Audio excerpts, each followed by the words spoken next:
Easy recipes தான் செய்வேன், ஹெல்த்தியான ஃபுட்டு தான் என் குழந்தைக்கு கொடுப்பேன்னு தேடி தேடி பார்த்து செய்யற அம்மாங்களுக்கான ரெசிபி தான் இது. சீரக சம்பா கொண்டக்கடலை பிரியாணிங்க. சத்தியமா சொல்றேன், இதுக்கு முன்னாடி இந்த மெத்தட்ல நீங்க ட்ரை பண்ணிருக்கவே மாட்டீங்க. கொண்டக்கடலை ஹெல்த்தின்னு அவிச்சு பசங்களுக்கு கொடுத்துருப்பீங்க, ஸ்நாக்ஸ் பாக்ஸ்ல அப்படியே ரிட்டர்ன் வந்திருக்கும். இல்ல பிரியாணி செஞ்சா கூட பசங்க தனியா பொறுக்கி வச்சிடறாங்கன்ற கவலை இருக்கா?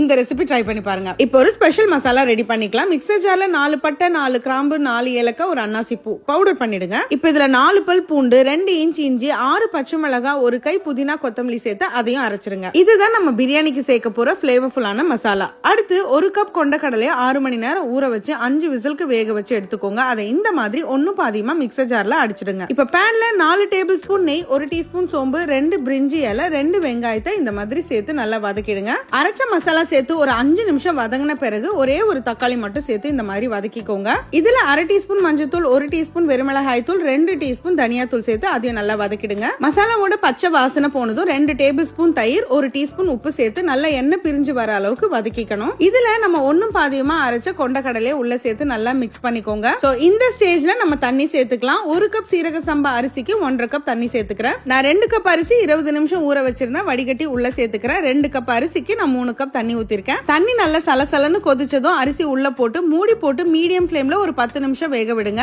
ஓபன் பண்ணி இந்த மாதிரி ஒரு முறை கிளறிட்டு தோசைக்கல் மேல லோ ஃபிளேம்ல ஒரு 25 நிமிஷம் தம்ல வைங்க. அவ்வளவுதான், சாதம் நல்லா பொல பொலன்னு தனித்தனியா வெந்திருக்கும். டேஸ்டும் அட்டகாசமா இருக்குங்க. கண்டிப்பா ட்ரை பண்ணி